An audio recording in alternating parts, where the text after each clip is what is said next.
For years, everyone assumed Osama bin Laden would live out his days or die in the rugged mountains along the Afghan border. For all intents and purposes, he was killed in the suburbs, less than 40 miles from where the president of Pakistan lives. There are no rocky caves near bin Laden's compound in Abbottabad, but there are golf courses in the Pakistan Military Academy, and his house was 8 times bigger than any home in the neighborhood. Thinking about that from a visual perspective, here is bin Laden, who has been calling for these attacks, living in this $1 million plus compound, living in an area that is far removed from the front. The 3-story building was built about 6 years ago. A courier and his brother lived on the first floor of another building. Bin Laden's family occupied the top 2 floors of the main building. Unlike other neighbors who took their trash out, these people burned theirs inside the compound. And if 2 main gates weren't enough to discourage visitors, opaque windows shielded the inside. And there was an 18-foot wall surrounding the outer part of the compound. It stood out.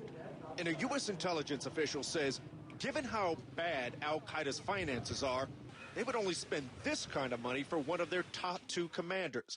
So in effect, bin Laden was the engineer of his own destruction.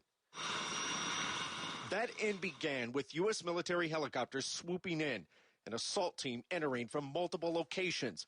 A team of Navy SEALs fast roped down to the ground, searching for Geronimo, their code name for bin Laden. And they're going room to room, very methodical, engaging targets and, completing the mission. But it's a really intense, personal, up close and personal type of operation. High above, multiple American planes and unmanned drones were flying just outside Pakistani airspace, ready to fire if the team needed help. CIA Director Leon Panetta was quarterbacking the mission in constant secure radio contact with the assault team. And back at the White House, the president was anxiously monitoring events. Few officials even said a word. The minutes passed like days, and the president was very concerned about the security of our personnel. Back on the ground, the assault team was fighting its way through the main building. 2 women were wounded in the firefight, and there were children inside. At one point, one of the residents grabbed Osama bin Laden's wife against her will. She fought back when there was the opportunity to get to bin Laden. She was positioned in a way that indicated that she was being used as a shield. She was shot and died. The SEALs killed the 2 men defending bin Laden and his son. Even bin Laden himself shot back. But with a shot to the head, the SEALs took him out. While all this was going on, one of the U.S. helicopters had trouble.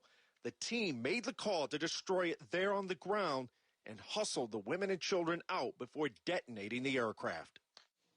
And we're told there was an audible sigh in the Situation Room by the National Security Team when that team did make it out safely with bin Laden's body. And there was also sheer awe at what they had just been able to accomplish. Now, they didn't spend that entire 40 minutes fighting. Some of that time was spent collecting papers and material, what one intelligence official calls a robust amount of information and intelligence that they now hope to exploit to go after other members of al-Qaeda.